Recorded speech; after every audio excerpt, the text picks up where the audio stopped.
Hello praise the lord, जय मसीह की। This is Pooja here. I hope you all are safe and healthy.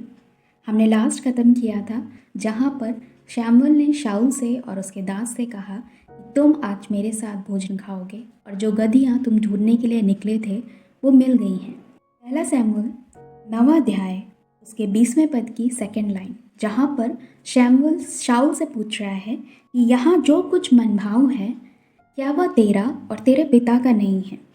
तो शाऊल ने सवाल पूछा कि क्या मैं बिन्यामीनी नहीं, अर्थात क्या मैं इज़राइल के सभी गोत्रों में सबसे छोटे का नहीं हूँ। अगर आपको मालूम हो तो इज़राइल में हमें 12 ट्राइब्स देखने को मिलती हैं, 12 गोत्र देखने को मिलते हैं।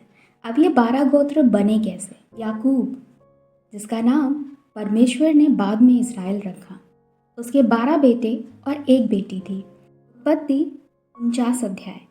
यहाँ पर याकूब मरने पर है और उसने अपने 12 बेटों को अपने पास बुलाकर उनसे भविष्यवाणी में बात करी है, और उनके चाल चलन के अनुसार, उनके व्यवहार और उनके नाम के अनुसार उन्हें चिताया है, उन्हें बताया है कि आगे आने वाले समय में क्या होगा और वो किस किस तरह से काम करेंगे। जब ये सब बातें हो गई तो 28वां पद बताता है कि इज़राइल के 12 गोत्र यही हैं, और उनके नाम से ही वो 12 गोत्र जाने जाते हैं।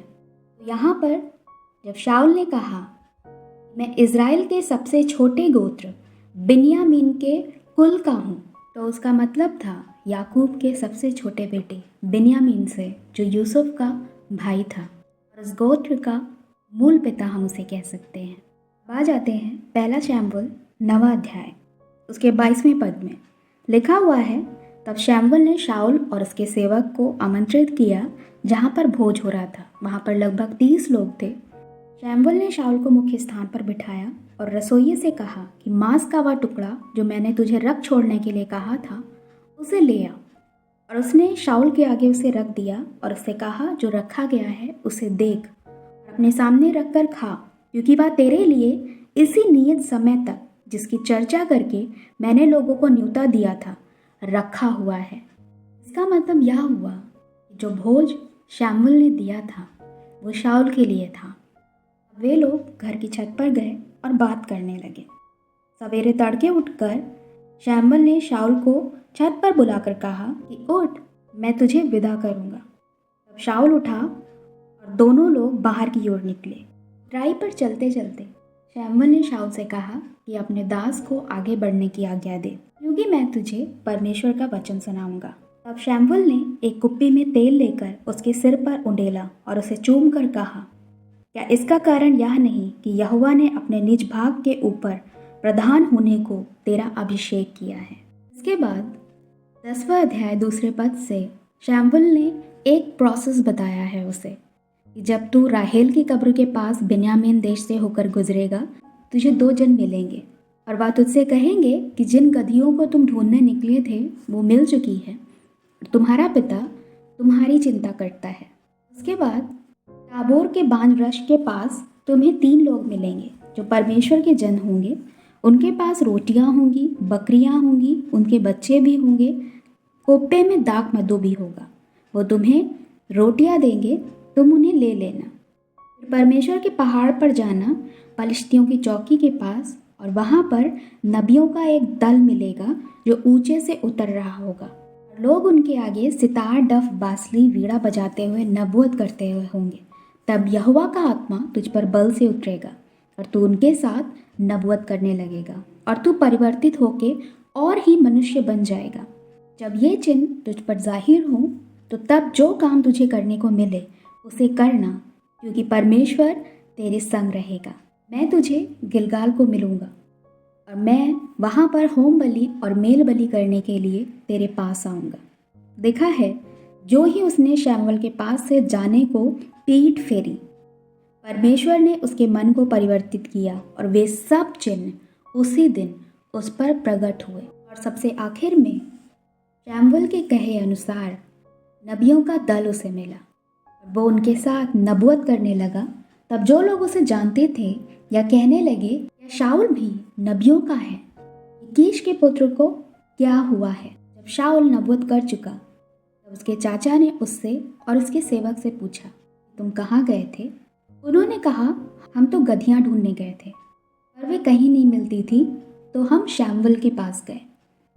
उसने कहा, शैमुएल ने तुमसे क्या कहा? शाऊल ने अपने चाचा से कहा, उसने हमें निश्चय करके बताया कि गधियाँ मिल गई हैं। परंतु जो बातें राज्य के विषय में शैमुएल ने कही थी, वो शाऊल ने किसी से ना कही। अब शैमुएल ने प्रजा के लोगों को मिस्पा में यहोवा के पास बुलाया। कहने लगा, इज़राइल का परमेश्वर यूं कहता है कि मैं तो इज़राइल को मिस्र देश से निकाल लाया और तुमको मिस्रियों के हाथ से और उनके सब राज्यों के हाथ से जो तुम पर अंधेर करते थे छुड़ाया है। परंतु तुमने आप अपने परमेश्वर को, जो सब विपत्तियों और कष्टों से तुम्हारा छुड़ाने वाला है, तुच्छ जाना है और उससे कहा कि हम पर राजा नियुक्त कर दे। इसलिए अब तुम गोत्र गोत्र और हजार हजार करके यहोवा के सामने खड़े हो जाओ। शैमुएल सारे इजरायली गोत्रों को समीप लाया और चिट्ठी बिन्यामीन के नाम पर निकली। तब वह बिन्यामीन के गोत्र को कुल कुल करके समीप लाया। चिट्ठी मत्री के कुल के नाम पर निकली। फिर चिट्ठी कीश के पुत्र शाऊल के नाम पर निकली, पर जब उसे ढूंढा गया वह कहीं नहीं मिला।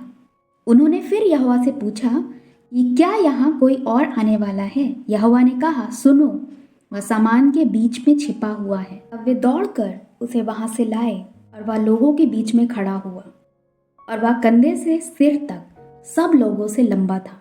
शैमुएल ने सब लोगों से कहा, तुमने यहोवा के चुने हुए को देखा है कि सारे लोगों में कोई उसके बराबर नहीं। तब सब लोग ललकार कर बोल उठे, राजा चिरंजीवी रहे। शैमुएल ने लोगों से राजनीति का वर्णन किया और उसे पुस्तक में लिखकर यहोवा के आगे रख दिया। फिर शैमुएल ने सब लोगों को विदा किया और शाऊल भी गीबा को अपने घर की ओर चला गया और एक दल उसके संग गया जिनके मन को परमेश्वर ने उभारा था। परंतु कई लुच्चे लोगों ने कहा, यह जन हमारा क्या उद्धार करेगा?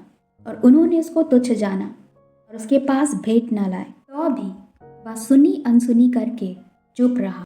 ये लुच्चे कल भी थे, आज भी हैं और हमेशा रहेंगे, पर हमें ज़रूरत है वो काम करने की जो शाऊल ने किया, अनसुनी करने की। और हमें फोकस करना है उन कामों पर जो परमेश्वर ने हमारे लिए ठहराए हैं। आज के लिए बस इतना ही। मिलते हैं नेक्स्ट वीडियो में। See you soon. Praise the lord. जय मसीह की।